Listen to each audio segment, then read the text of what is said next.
Hi, I'm Stefanos Boukovalas, and I'm an assistant professor of plastic and reconstructive surgery at the Department of Surgery here at the University of Tennessee Graduate School of Medicine in Knoxville. I would like to thank JACS for the opportunity to share our research focused on the relationship between financial toxicity and the surgical treatment for early-stage breast cancer. As you know, breast cancer is the most common malignancy affecting females in the United States and is associated with high healthcare costs due to the breadth and type of available treatments. Even though medical expenses for breast cancer care are covered by insurance, most patients still have to pay for premiums, co-pays, and other out-of-pocket costs. The increase in overall healthcare costs has led to financial strain to cancer patients and their families. The adverse effects of the excess financial strain caused by the diagnosis and treatment-related costs of cancer care is called financial toxicity. We know that financial toxicity is associated with poor quality of life, compliance to treatment, and overall survival. We also know that specifically among breast cancer patients, discussions regarding medical expenses are not always part of the shared decision-making process. This is even more critical in women with early-stage cancer, where surgical treatment is often preference-sensitive in the form of either breast-conserving therapy, BCT, or mastectomy. The aim of our study was to examine the impact of surgical treatment approaches for early-stage breast cancer on the severity of financial toxicity.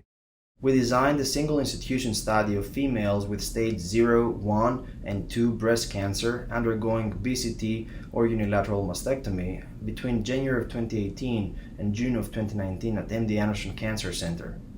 We used a comprehensive score for financial toxicity or COST survey, which is a validated patient report outcome tool. Higher COST scores correlate with lower financial distress. To reduce selection bias and maximize comparability between the two study groups, we utilized propensity score matching. Our study found no significant difference in the COST scores between the BCT and mastectomy groups. Regression model identified that low annual income, no supplemental insurance, and change in employment status significantly correlated with lower COST scores. Finally, when we looked at self-reported coping strategies, such as changes in spending for basic needs or leisure, use of savings or borrowed money to pay for cancer care, or skipping clinic visits to save on costs, there were no significant differences between the two groups. This is the first study to systematically examine the impact of surgical treatment approach for early-stage breast cancer on financial toxicity, utilizing a validated survey and propensity score matching. The take-home message is that decision-making regarding type of surgical treatment in early-stage breast cancer should be made based on patient and disease-specific criteria.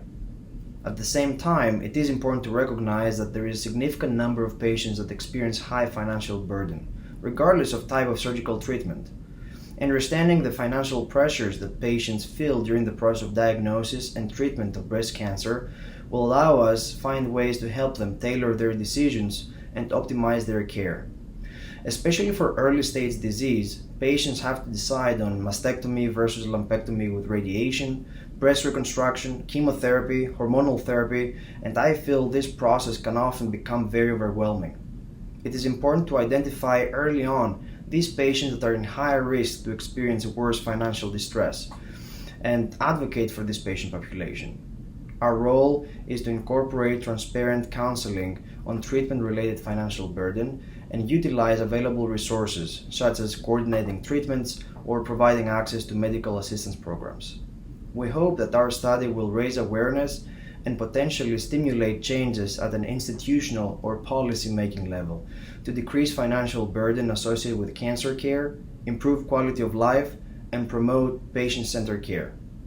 On behalf of Dr. Offodile and the rest of our co-authors, thank you very much for listening, and thank you for reading our article.